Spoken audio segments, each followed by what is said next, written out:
नमस्कार, आप देख रहे हैं बुलंद हिंदुस्तान में आपके साथ वंशिका पांडे। नवरात्रि के पावन पर्व का आज तीसरा दिन है। नवरात्रि के पावन पर्व का ये तीसरा दिन माता रानी के तीसरे स्वरूप माँ चंद्रघंटा को समर्पित रहता है। कहा जाता है कि माँ चंद्रघंटा के सिर पर घड़ी के आकार में अर्धचंद्र स्थित है, इसीलिए माता रानी को चंद्रघंटा के नाम से संबोधित किया जाता है। साथ ही ये भी कहा जाता है कि माता रानी न केवल रोगों से मुक्ति देती हैं, बल्कि प्रसन्न होकर भक्तों के सभी कष्ट हर लेती हैं। तो आइए देखते हैं नवरात्रि के इस तीसरे दिन से जुड़ी कुछ खास जानकारी। माता रानी का तीसरा स्वरूप माँ चंद्रघंटा की उत्पत्ति की कहानी बहुत ही अद्भुत है। पौराणिक कथा के अनुसार जब देवी सती ने अपने शरीर को यज्ञ की आग में जला दिया, तब उन्होंने पर्वतराज हिमालय के घर में पार्वती के रूप में जन्म लिया था। प्रचलित कथा के अनुसार जब राक्षसों का आतंक बढ़ गया तो माँ दुर्गा ने माँ चंद्रघंटा के रूप में अवतार लिया। उस समय देवताओं के साथ महिषासुर का भीषण युद्ध चल रहा था। महिषासुर देवराज इंद्र की गद्दी हासिल करना चाहता था और वो इस युद्ध में स्वर्गीय दुनिया पर हावी होने की अपनी इच्छा को पूरी करने के लिए लड़ रहा था। कहा जाता है कि माता चंद्रघंटा की पूजा करने से न केवल भय से मुक्ति मिलती है, बल्कि साहस और शक्ति में भी अपार वृद्धि होती है। नवदुर्गा के इस रूप की पूजा करने से कई जन्मों के पापों से मुक्ति मिल जाती है और देवी का ये स्वरूप अत्यंत शांतिदायक और लाभकारी माना गया है। शास्त्रों के अनुसार मां चंद्रघंटा की आराधना करने से साधक में वीरता और निर्भयता के साथ ही सौम्यता और विनम्रता का विकास होता है। ये देवी कल्याणकारी है और मां चंद्रघंटा व्यक्ति के मन पर स्वामित्व रखती हैं। अगर मां चंद्रघंटा के रूप की बात की जाए तो मां के इस रूप के मस्तक पर घंटे के आकार का आधा चंद्र है, इसीलिए इस देवी को चंद्रघंटा कहा गया है।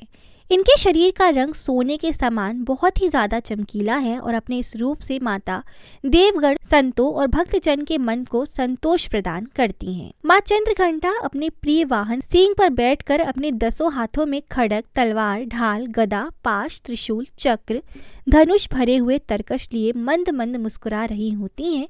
और माँ चंद्रघंटा की पूजा करने से जातक के सभी पाप नष्ट हो जाते हैं और जन्मों जन्म का डर भी खत्म हो जाता है और जातक निर्भय बन जाता है। धार्मिक ग्रंथों में इनसे जुड़ी पौराणिक कथा की बात की जाए तो प्राचीन समय में देवताओं और असुरों के बीच लंबे समय तक युद्ध चला।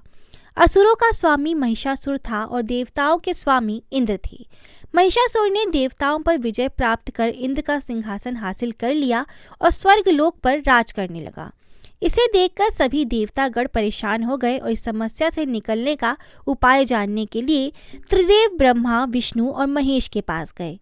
देवताओं ने बताया कि महिषासुर ने इंद्र, चंद्र, सूर्य, वायु, अन्य देवताओं के सभी अधिकार छीन लिए हैं और उन्हें बंधक बनाकर स्वर्गलोक का राजा बन गया है।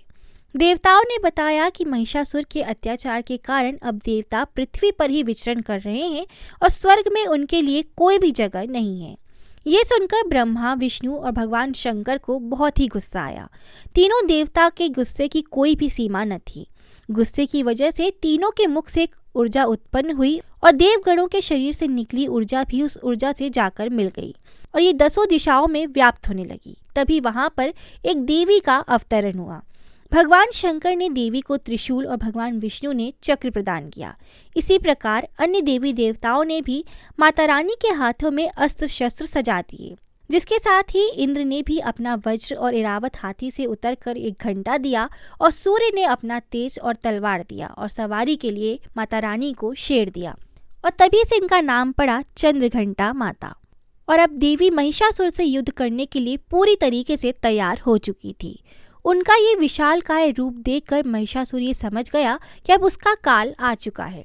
महिषासुर ने अपनी सेना को देवी पर हमला करने को कहा और अन्य दैत्य और दानव के दल भी युद्ध में कूद पड़े, लेकिन देवी ने एक ही झटके में दानवों का संहार कर दिया और इस युद्ध में महिषासुर तो मारा ही गया, साथ ही अन्य बड़े दानवों और राक्षसों का संहार भी माता रानी के हाथों किया गया और इस तरीके से माता रानी ने सभी देवताओं को असुरों से मुक्ति दिलाई।